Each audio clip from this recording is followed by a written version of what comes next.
In this RGT video, I'm going to be talking about the latest information from Capcom regarding Resident Evil 6, along with mixing my own opinions. This is the latest as of February 15th, 2012.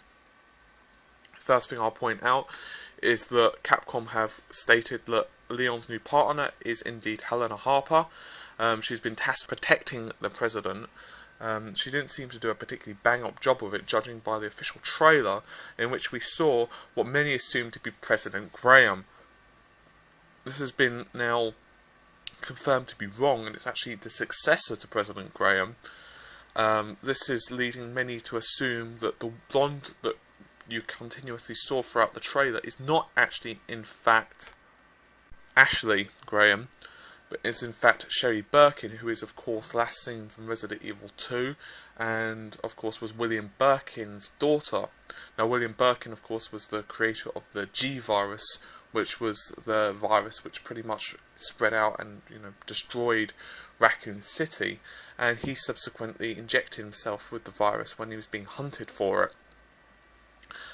In the end, of course, you had to destroy William because he was hell-bent on chasing his own daughter and you throughout the entire game. So it's going to be nice to see Sherry in a slightly less useless state. As far as I'm aware, there's been no actual news on her since the events of Resident Evil 2, at least not officially. There's been, the odd whispers here and there, but certainly nothing resembling the games or anything particularly concrete. Meanwhile, Chris is going to be in China. Apparently he's going to be in a fictional Chinese village, apparently recovering from personal trauma, whatever that means. Now Chris is one of my favourite characters in the series, and I actually prefer him even to Leon, which has some debate among fans whether Leon from RE2 or Chris from RE1 is the better character, but I've always backed Chris because he's the original. So anyway, we'll have to see what they're actually referring to there.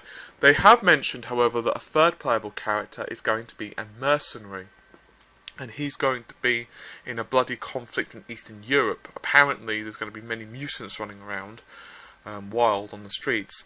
Apparently they're trying to appeal to a younger audience with this guy. What that exactly means, I'm not sure, but I can only assume that he's going to be a younger, cooler looking character, maybe to say Chris or Leon.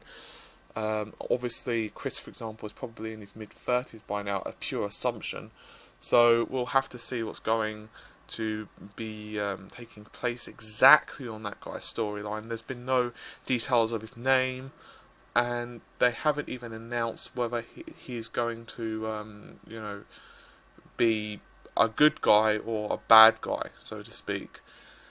As far as I'm aware, there's also of course been no pictures or drawings or any artwork of him. Indeed, I'm actually saying him, but for all I know it could actually be a female. There's been actually nothing confirmed, as far as I'm aware, that's saying it's specifically him. It's just, many people are assuming it's him. Next of all, there's been a confirmed new zombie, or at least a mutation of one.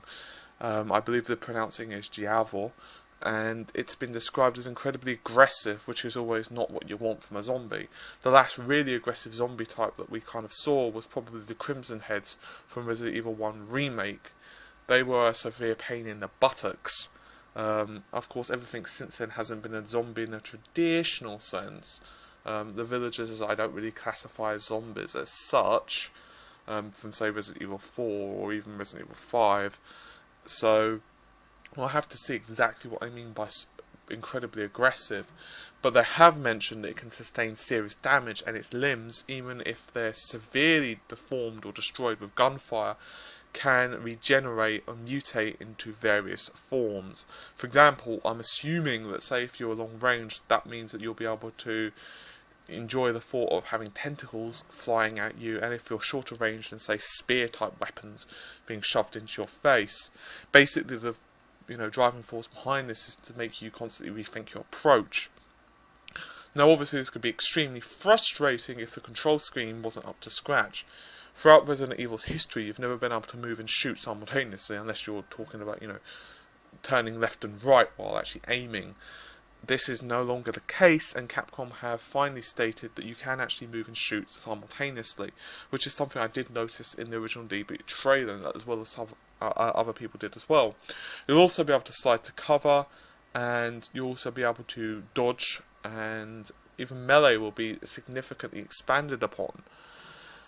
This is quite interesting to me. It seems like they're basically importing many third-person type of controls from, say, Uncharted or Gears of War. What they exactly mean by melee will be significantly expanded upon is completely down to debate. I don't exactly know if we're going to be using a chainsaw against a zombie, and frankly I'm not sure if that's exactly Resident Evil's forte, but it will be nice to actually see it. So we'll have to see what Capcom does. It could be very cool if implemented correctly, but I'm going to reserve judgment until I actually see specific examples of this. For example, a combat trailer or something similar. It also apparently takes place 15 years after the events of the original Resident Evil game, which means it takes place a year from now, actually, 2013, which is quite a long time. Into the future from the original Resident Evil, but then it makes sense. The Resident Evil storylines always run roughly concurrently with what's going on in terms of our own timeline. So, for example, if it's 1999, it's usually 1999, the Resident Evil storyline, generally speaking. Finally, the game is apparently around the halfway mark in terms of completion. It does feature as well quick turn controls and over 180 degrees, which isn't specifically new to Resident Evil 6. Other games have actually enjoyed those before, and of course it means that movement, specifically in those older games, was a lot less painful because the controls were somewhat clunky.